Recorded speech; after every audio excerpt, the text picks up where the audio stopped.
willing to give my life to Orisha, to Ifa.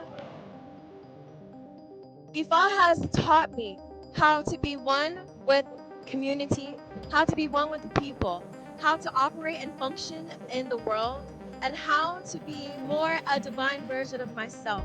I'm originally born in the United States. I've been involved in Christianity. I've been involved in, God and Jesus.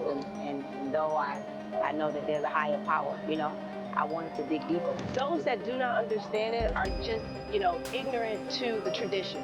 They're not aware. I have been a follower of Ifa for 12 years. It's my destiny, This is the life that feels good for me.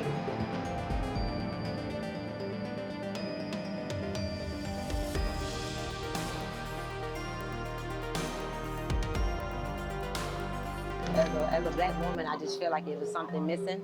And I'm 43 years old. I've been involved in Christianity. I've been involved in, God and Jesus. And though I know that there's a higher power, I wanted to dig deeper because I just felt like there was a part of me that was missing. And my first time coming here was in 2017. And after coming here and experiencing a lot of the tradition, my life changed. And I strayed away for a while, but I remember how I felt the first time I came and how my life changed.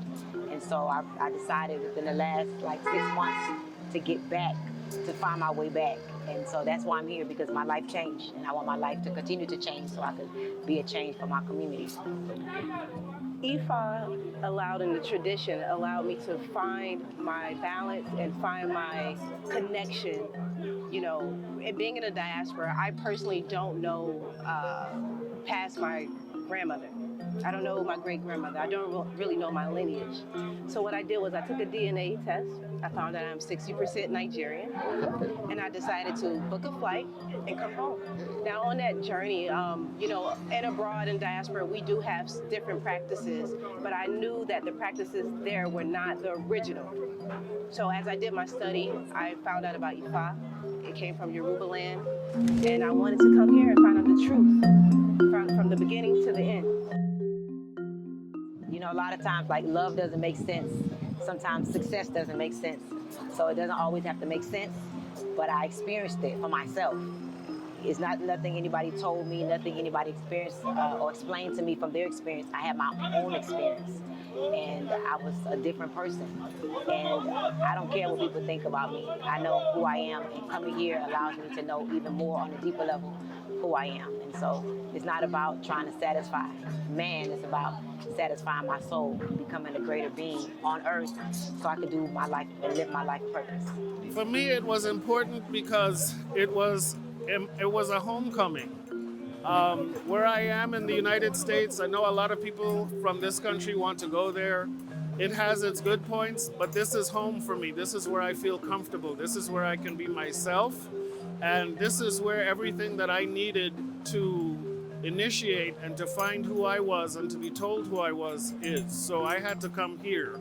I had to come home. And I'm happy that I did. I'm originally born in the United States, in the Washington, D.C. area.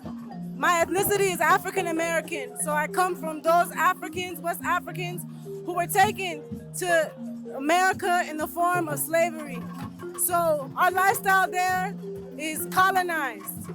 Most of us were raised Christian, and I never really resonated with Christianity because I knew that my family was only Christian because we were slaves. So I made a conscious decision to do my research and to find the ways of those people that I come from. I started to make music. I was in a group called Oshun, and we gained some success, we gained some fame. And that name Oshun, it carries a lot of weight. So me and my partner at the time, we felt that it was very important to learn, to study, to know Oshun, so that we can represent it in the world well. And through that, through many years, Oshun herself called me. Ifa called me, Egbe called me, and so I became even more focused, more dedicated to the practice, and now I'm an actual priestess living this lifestyle. I have been a follower of Ifa for 12 years. I follow Ifa because I feel like Ifa has been a powerful and dynamic force in aligning me with my highest self, allowing me to know what's contained within my destiny, and creating a powerful vacuum for me to be my greatest self. This is the life that feels good for me. Doing anything else doesn't really feel right, especially because, like I said, my lifestyle is coded in the resonance of slavery, of a lifestyle that my ancestors didn't choose. I felt that they called me. I'm the first in my family to really come back home. So I've decided to dedicate my life to just that work. It can be hard for other people to understand, but it's very profound for me, for my ancestors. So I'm willing to give my life to Orisha, to Ifa. Ifa has taught me how to be one with community, how to be one with people, how to operate and function in the world, and how to be more a divine version of myself. And it's by the teachings of Ifa, I have learned to be grounded. I have learned how to operate when I'm speaking and when I'm interacting with people in such a beautiful way. It's a path of truth for me. Ifa is a but Ifa was there at the beginning of creation. So Ifa knows beginning and knows end, not me or anyone else on this earth. And so with that being said, I trust and I follow Ifa because Ifa has not steered me wrong as of yet. And even Ifa is so great and so powerful and so effective that other religions and other belief systems somewhat fall in line within the context of Ifa belief. I've been involved in the tradition since 2017. I was deeply involved for like 3 years. Yes, and my life changed tremendously. And then I stopped. And then I went back to doing what everybody else said that I'm supposed to do. And then my life changed again.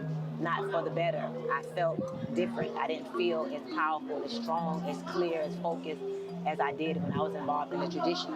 Along the journey, you met a Nigerian and a Yoruba man Yes. who became your husband. Yes, if I'm not mistaken. Okay, that's interesting. But back home, how do people perceive you? When you tell them, do you tell people that, okay, listen, I'm not a Christian, I'm not a Muslim, I'm a traditionalist? I don't know if those are the exact words you use. Yes. Okay, so how do they perceive you? How is the feeling like? And do they ask, oh, what's that? Or they're like, okay, what does that even mean? Honestly, it's been more positive, and it's mixed reviews. Those that do not understand it are just, ignorant to the tradition. They're not aware. And again, things have changed since it traveled to the diaspora. But many of them are very interested, intrigued, very happy that, it's about ancestral worship. And everyone wants to find their ancestors, especially those in the diaspora. They want to know where they come from. They want to know about the culture. They understand that certain religions were forced upon us culturally. So they just have a lot of questions, and I'm always open to answer. And that's why I really made it important for me to come here to find out the originality, the truth, not hearsay, not just what I'm going to read in a book that was changed around. So I decided to come on the ground, come to Oshun State. Oshun was a real person, so when you find these things out, it makes sense. And then when you go in comparing other religions and you bring out analogies to it, it all comes together. I'm a big deal back home. I've helped 38 people become multimillionaires in the last 10 years.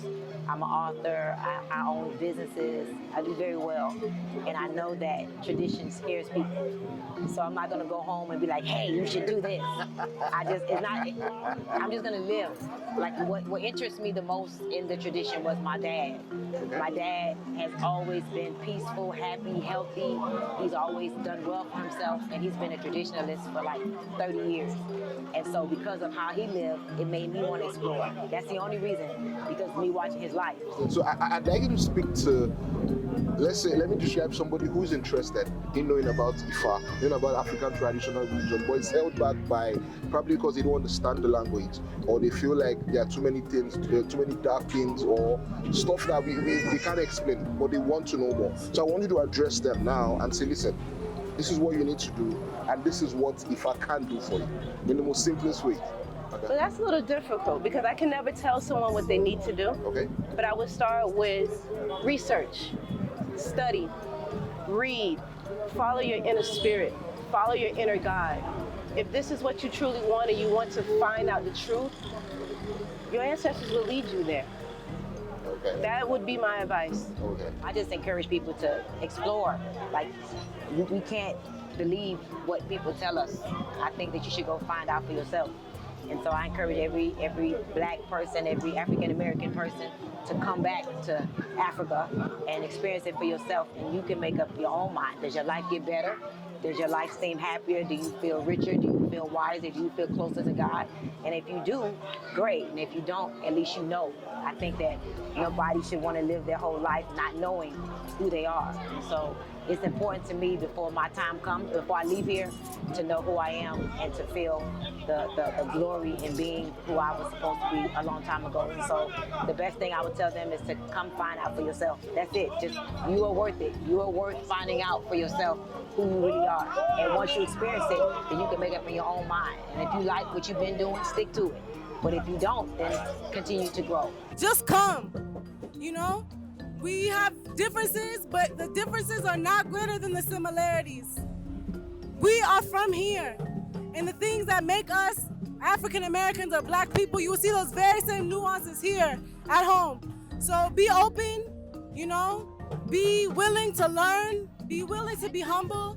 There's something we can exchange. Those of us in the diaspora and those of us home, we can learn from each other. So don't be afraid, don't worry, save the money, come home. And if we all invest in Africa, I believe us as a diaspora, as a people, we can make a huge change. We need to come together. Exactly.